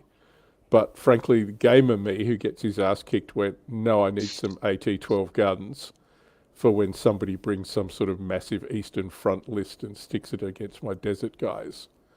So I, Yeah, but like I can't help it. It's not like it's one of those things that like existed in blueprints like the KV-5. And yeah, I know it's not a paper Panzer, and we did mention that you wouldn't let me bring my KV-5 heavy tank company to, yeah, to this that's tournament. the only thing I banned from mid-war is the KV-5s. Was there a reason you brought? That's 4. Sorry, Adam. Was there a reason you brought 4 of them opposed to 2? In case one dies. Oh yeah. There's a story about me being a dickhead in there as well. So when I assembled them, I built 3. And then when I went back and looked at my list, I went, crap, I took 4. So I had to actually go back and build another one. Chris is here. Chris saying, late in, just home from a visit to Tactics. So jealous. Chris is obviously a West Australian. Yeah. Hey, Chris. They did actually say they were going to get a big Flames of War and Team Yankee restock in, so Chris will have to tell us if it's looking healthy in there. 17 25-pounders. I took 4 because I wanted lots in case somebody either killed one or pinned them or whatever. I wanted to have a reasonable number so they wouldn't run away. Yeah, because 2, all you have to do is lose 1, and then there's a fair chance that they'll. But I took that they'll book it. I used to take 2 17-pounders with my British Airborne. And this is V3 days, but they were awesome when you put them in ambush, obviously. So yeah, they might not survive long, but they're long enough there to do the damage they need to do. Yeah, I'm just wondering because I'm looking at that support tab that you've got there, the 17s and the Shermans. That's your reserves. Yeah, except I don't want to put the 17 25-pounders in reserve. Yeah. Because then they'll come on at one end of the table, and it's like, I don't have anything to move them with. The guys are going to have to push them. I think they could dash like 2 inches. A rifle platoon, the Shermans. Yeah. And maybe some Crusaders, something fast. Yeah, because again, I looked at, I could drop the Shermans and the Divisional Cavalry, and that would be perfect. That's exactly right. And then I don't have a single tank on the table to start with. So yeah, but definitely I don't want to put the 17 25 pounders in reserve because I can't move them when they come on, which would Yeah, be a it's a pain. tricky one. I can see why you're. Yeah, there's not an obvious, like Adams had an obvious one. You've got a solution for that because you can just leave one of the leaves off and What you else, should probably do is also don't pick defend all the time, and that way there's a much less. You're probably never going to have to You've worry got about everything on the table for the most part. Yeah. reserves. that's why I And you're usually probably choose gonna maneuver now. Well, but if you got an infantry list and you want to defend, you should probably do that because you'll get an ambush unit a lot of the time too, Yep. which you can use for your 1725. So one of my problems is I can defend, but I can't attack. The only time I was attacker in that last tournament, I got absolutely slaughtered by a bunch of 88s on a hill because there was just no way my infantry and 2 Matildas were going to be able to trundle across an entirely open long table against 88s without just getting perforated. What do we got in here? Somebody's saying if you should do Panzer 2 with the 1725, should it bounce through into the next Panzer? Yeah, just go all the way through. Like cannons in Warhammer Fantasy, they'll just go right through and into that. It's fun. Wardrobe says I can't be a dickhead. Maybe it's my YouTube nice guy persona. Oh yeah, no, I'm a complete knob off YouTube. So. No, he's not. No, he's not actually. I don't know. I pranked you this week, and you weren't happy about it. And I did call you a dickhead. You did. You called me a dickhead. Oh man. So Chris said tactics look like supermarket shelves on Mad Sunday. Yeah, fair enough. So no toilet paper either. What do we got? Split the 17 25 pounders into 2 smaller units. No, you can't. You can only take one. You can't do that. No, I can only take one. Australian rifle platoons were cut to pieces by reserve platoons and grenadiers who appeared out of the woods. Yeah, cool. Although I remember doing that in the last tournament I played in to young Thomas, who had those multi-turreted T-35 Russian tanks. I put my Matildas in ambush and just waited for him to trundle somewhere unpleasant, and then just they turned up out of a bush and went, that was very unpleasant. That was a bit like seal clubbing. I do love young Thomas. He really enjoys playing. He's good. The guy used to play back in Newcastle. He played British infantry and pretty much something similar to you. And he was always really aggressive with his rifle platoons. Yeah. So I think people kind of forget how hard it is sometimes to stop a well-planned kind of assault. So, like, if you can get aggressive with those rifle platoons, like, the British ones are pretty good. They're hit on 4s, they're 3+ save. And then when you do get hit, you just go, oh, well, see you later, boys, anti-tank rifle. See you later, 2-inch mortar. 2-inch mortar, yep. Stuff that's not going to help me in assault anyway. That happens a lot. So, yeah, I just think... We've got Jacob here that plays purely infantry for the most part. Is Japanese or like a really low-rated Germans, and he swarms them with infantry, and he's a great infantry. Infantry. It was great. Player. It was lovely to watch. It was terrible to have happen to you, but he's so good with his Japanese as well. Like, it's just so annoying. Just infantry swarm. Chris was saying he managed to machine gun one of, I'm assuming he means Thomas's Soviet companies, but the other one and those damn tanks wiped me out. No, Thomas charged his troops and tanks in front of my Vickers machine guns and my 18 25 pounders. And that did not go well because he didn't reach cover in time. Wasn't Thomas's list where he had to re-roll successful hits or something? It was something like, pathetic. It's like, you're never going to win anything. Oh, hey, we had good games. It was nice. I felt for him. But, like, he was like, oh yes, I've hit you, I've got to re-roll. God damn it. It's not work. Oh dear. Anyway, and now This is something that I didn't do when I was attacking. So the reason I got chopped up by those 88s was I forgot smoke was a thing. So it was the third game of the day. I'm an old guy. By the end of the day, it was like my eyes were crossed. I wasn't making good choices. Got home at the end of the day and went, why didn't I just put down a great big smoke bombardment in front of the 88s and then like rush everything the hell across the table? But yeah, people forget smoke a lot. I even do it myself. I'm like, oh shit, why didn't I do that? Like the thing is with Flames of War now is you only get one smoke bombardment per team. yeah, So you've actually got to be pretty careful as to when you use it. Except for the direct fire smoke, so that 2-inch mortar, it can have a little puff of smoke every time. Yeah. So you can, pop those in front of, a gun team or something. Then it'll still be. It makes it harder to hit.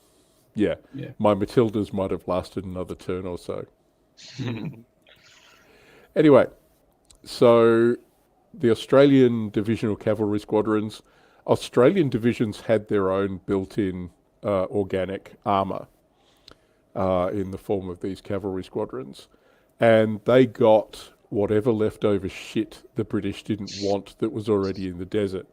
So light tank, and any Italian tank they can put their hands on. Well, basically the stuff I was reading from the Australian Division cavalry commanders was we stole every Italian and German tank we could get our hands on that, was even vaguely functional because it was better than the light tank Mark 6.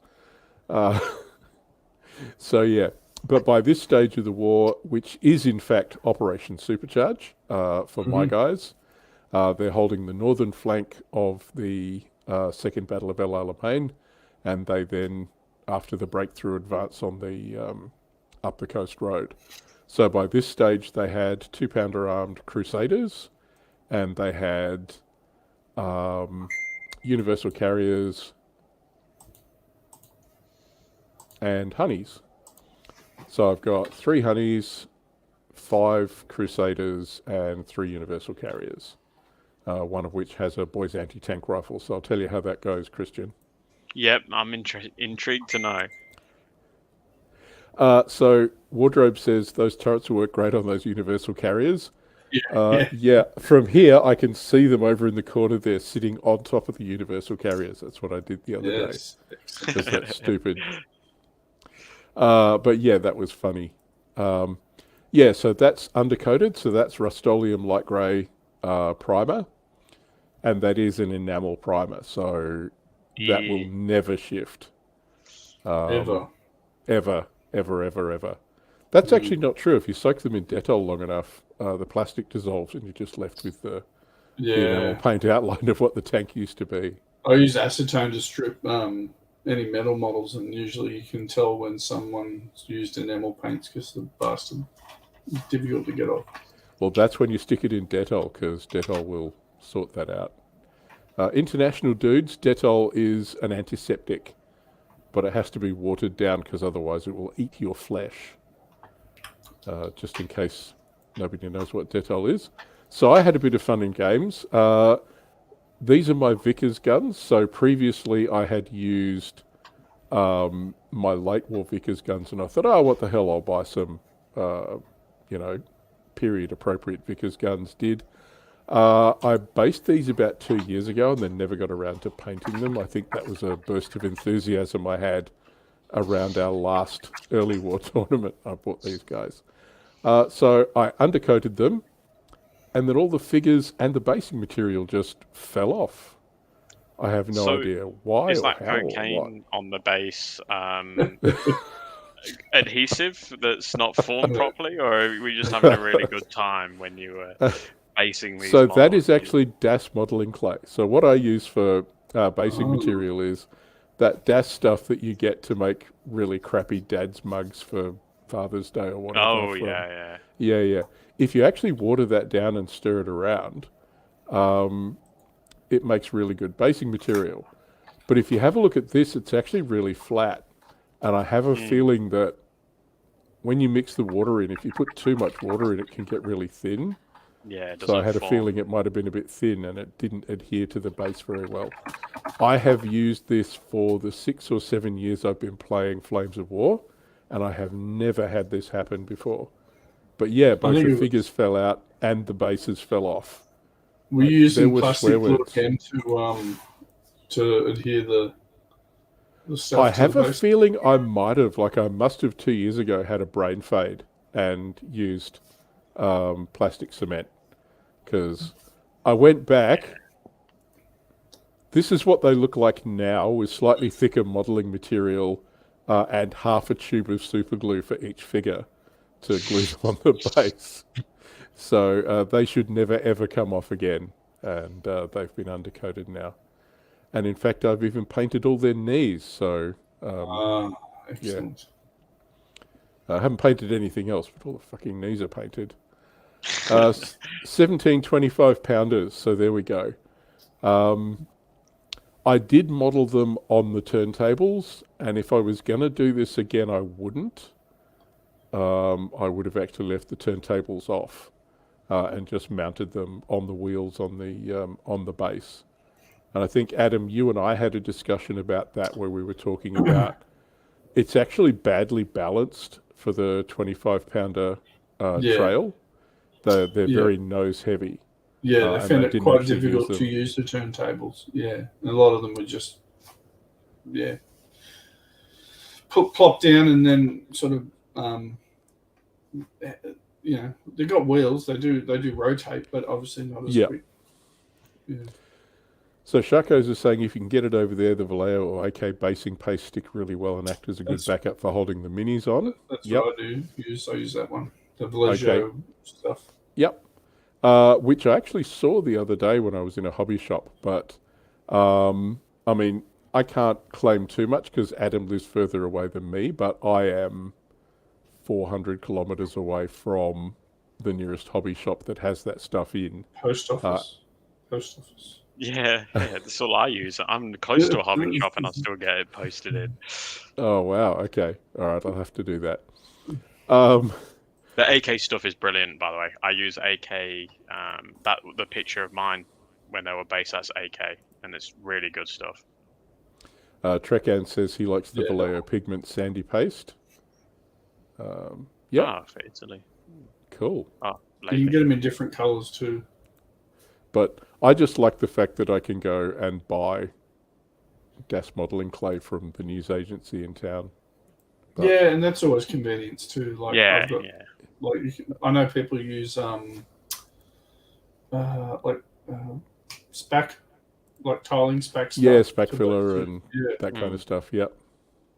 Did you glue your 1725s down, or are they just loose on there and then you're gonna put your filler on? Oh, well, okay. Yep. So you can probably see that if I actually go back to the previous slide. So when I put the basing material on, I just put as much of it around the figures as I can get. Oh, I see. Yes, okay. Because it's always a pain in the arse when you got those guns and you're trying to get around them, not trying to get any stuff on there and that. Yeah, whereas I just leave them in their holes and just do around them. Makes sense, yeah. Yep. Once it's all painted up, particularly the way I paint them, nobody can tell. It's all good. What was it? Shako was saying, love the basing of the 1725s. Better without the ammo trailer. Yeah. I don't even know that the ammo trailer was actually very useful for 17-pounder ammunition because it must be much bigger than 25-pounder. Gives you more space with the base too, so you can be a bit more creative with the... I also didn't want any barrel overhang because my 6-pounders are a pain to move because I've actually had to cut holes in my carrier so that the barrels will fit when you put the bases in. So what I actually did was put the 1725-pounders so there's no overhang.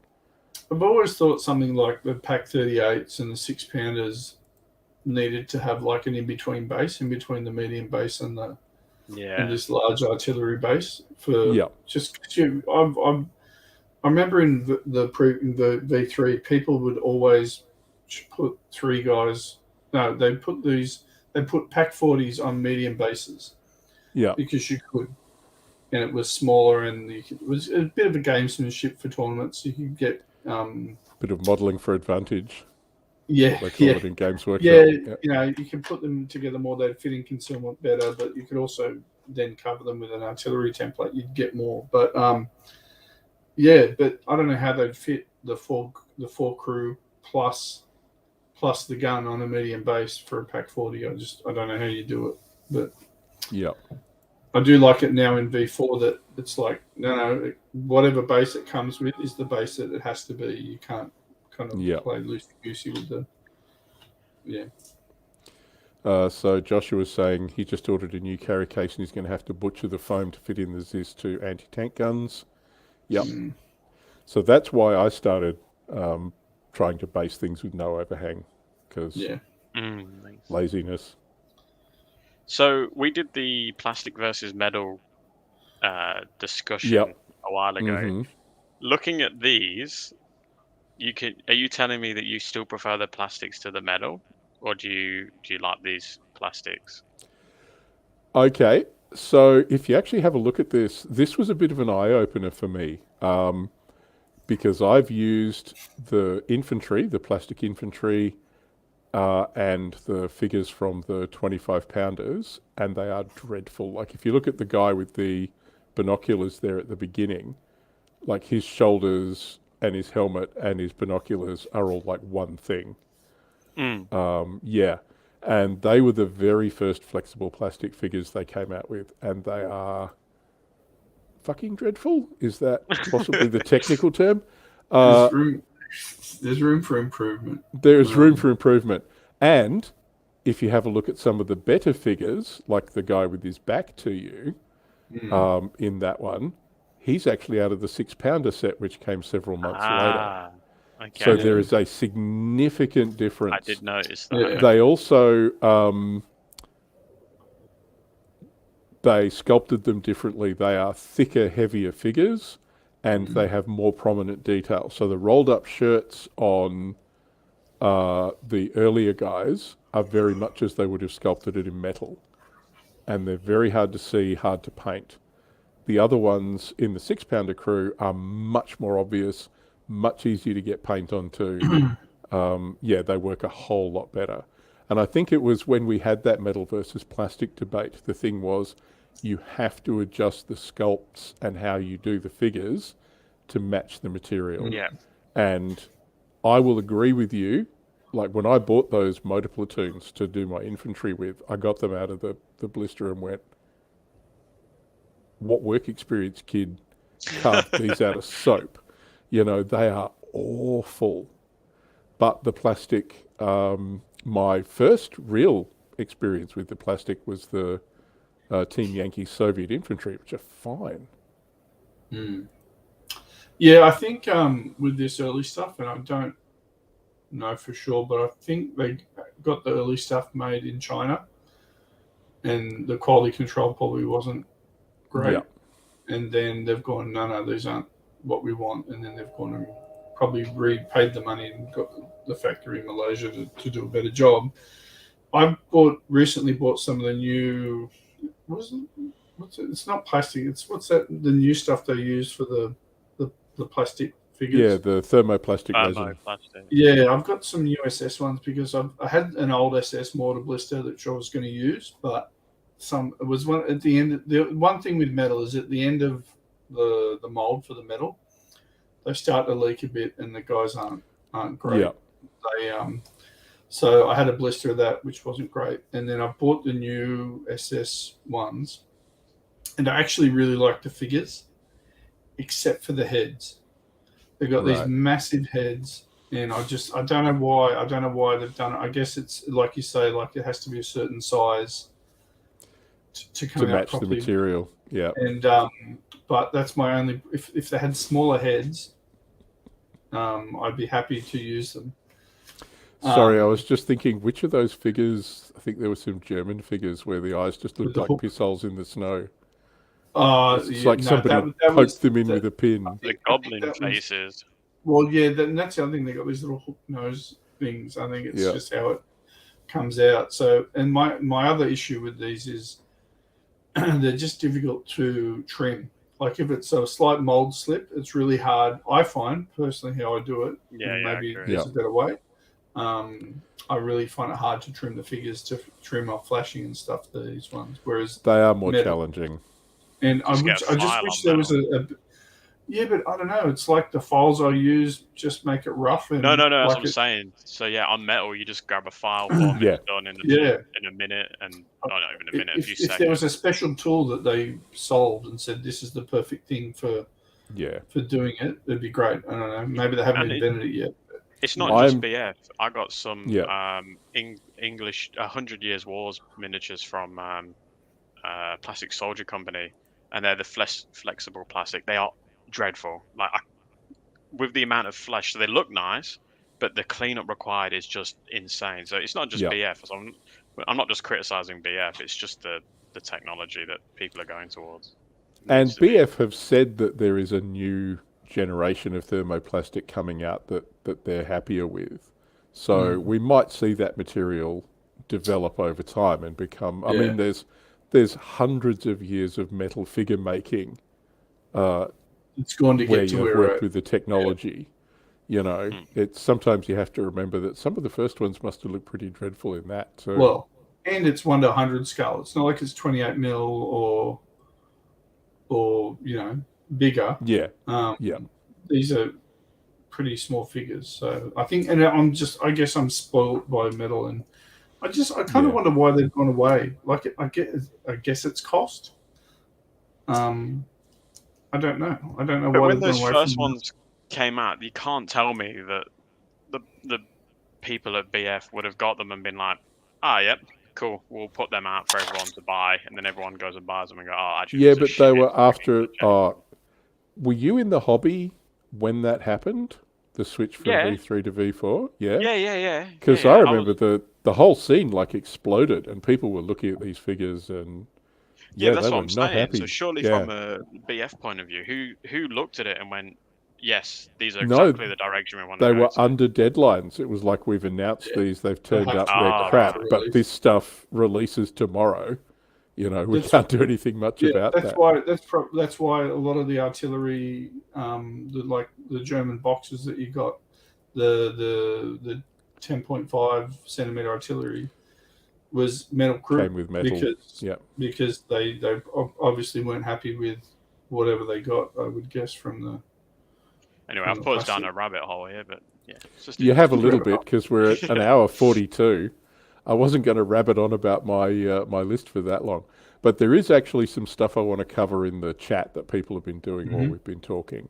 So Trekan, going back a little while now, but people were talking about base plugs. Yeah. You can actually buy sets of just the base plugs from BF. I bought a couple of those, and I just use those whenever there are extra figures. I think if someone had a 3D printer and just started printing out base plugs. Yeah, to be honest. But yeah, I mean, you can, and I have done it in the past by getting figures I didn't like and just cutting the actual figure and sealing the base. That's what you get. That's what you get. No, you're an early figure. Bye. See ya. Oh dear. So what else have we got? I got to scroll back up here a bit now. There was some talk about scale sizes, and yeah, there is some definite differences between, some guys are bigger and thicker and some guys are smaller.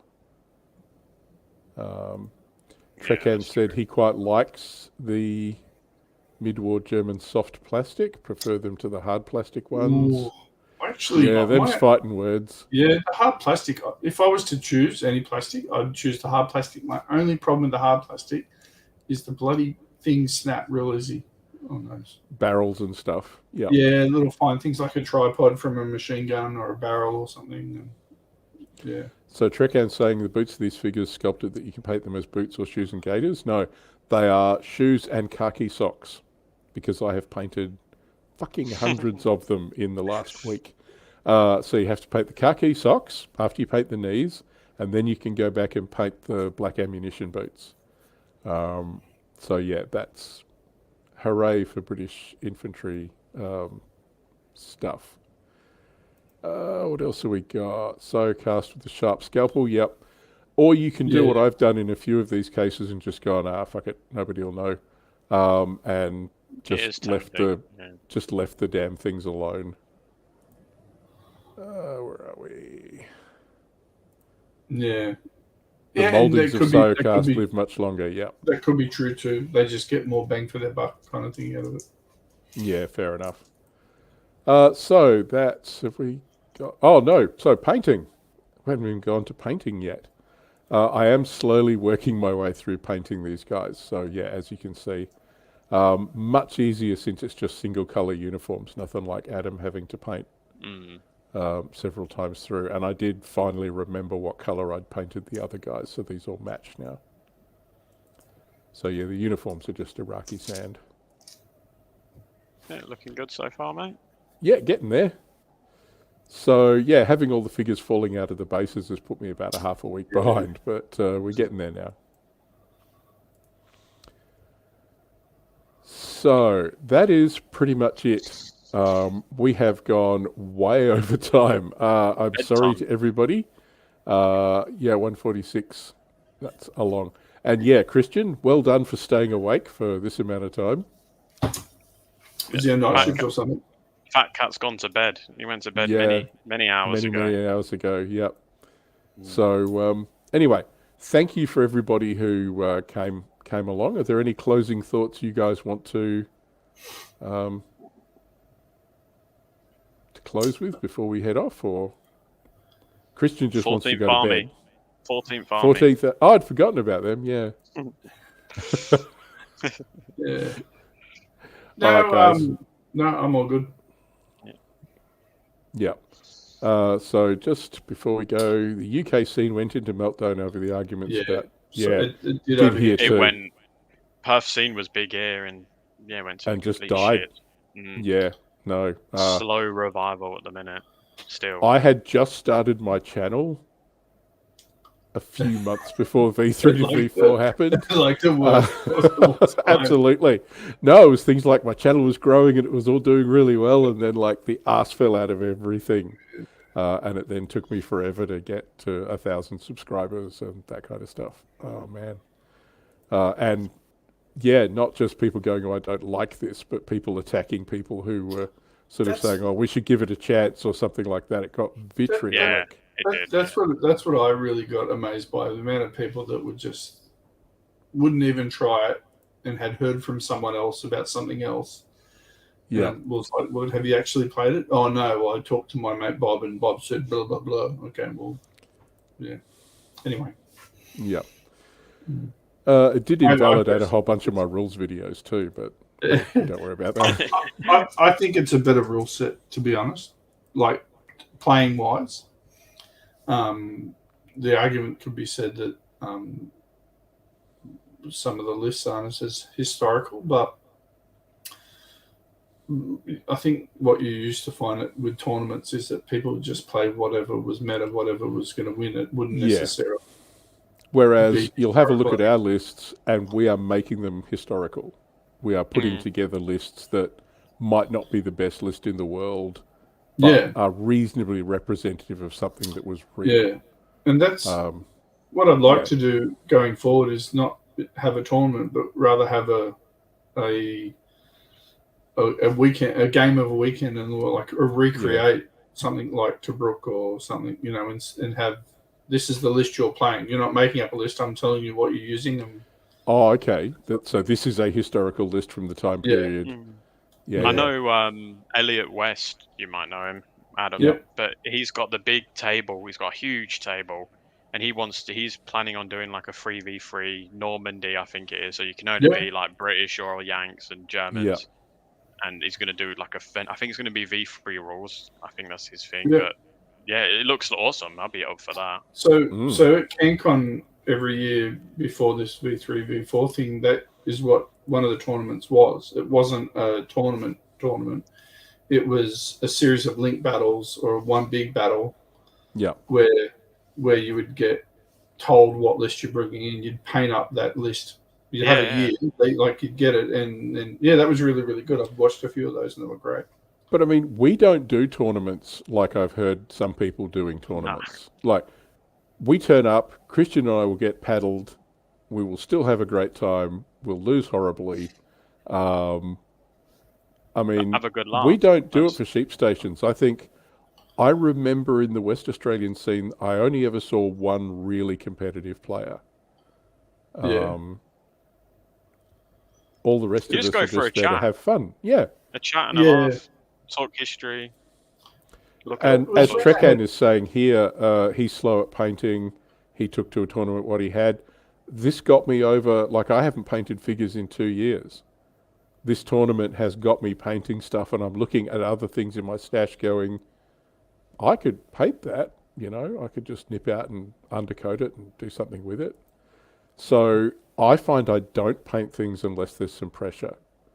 Because Yeah, it unlike gets that fire Kristian, I burning. don't enjoy it. I hate painting. Painting sucks ass. I hate batch painting. So I'll paint one of those leaves and then go, I'm sick of the leaves now, I want to paint something else. And then it gets tiring. So yeah, that's why I hate Flames of War for that very thing. That's the one part I dislike about it, is it's constant, like, you got to paint 4 or 5 infantry per stand and you've got, 40 of them to bloody do. Mm-hmm. Yeah. It just gets so repetitive. I find I can do 8 infantry, or 2 stands worth, and then I'll do a vehicle. And then if I try to do a whole platoon at once, it's a slog. No. No, I have to do. So at the moment, I've got 17 25 pounders, 2 infantry stands for the infantry, the 4 Vickers guns, and the 6 mortar stands. And each one of that is going through a colour. So you do all the flesh for all of those guys. Then you do all of the uniforms, and then all of the boots, and all of the... Yeah. Yeah. I can't do that. I was supposed to paint 3 stands of SS. I just couldn't do it anymore because I've been painting them for about 4 weeks. And I'm like, I'm going to paint a vehicle. And it ended up doing all those. I just do one base at a time, and then go off to someone else, then go back to the next base. It takes ages, but it just keeps me sane. Otherwise, I'll lose my mind. Yeah. Hey, Chris, I thought you had gone to bed ages ago. Yeah. Remember my 2 pounders from the 2021 tournament? Yeah, those ones you bought that I didn't get, you bastard. Stuck on a bare base with blue tack so I could use them at the tournament. We've all done stuff like that. We really, really have. Yeah. Look, we're really heading up to 2 hours, and I don't want to do that to anybody. Guys, it has been a blast, though. It's always great fun catching up. And just the comments from the guys joining in and helping us with stuff, that's what makes these live streams really, really good.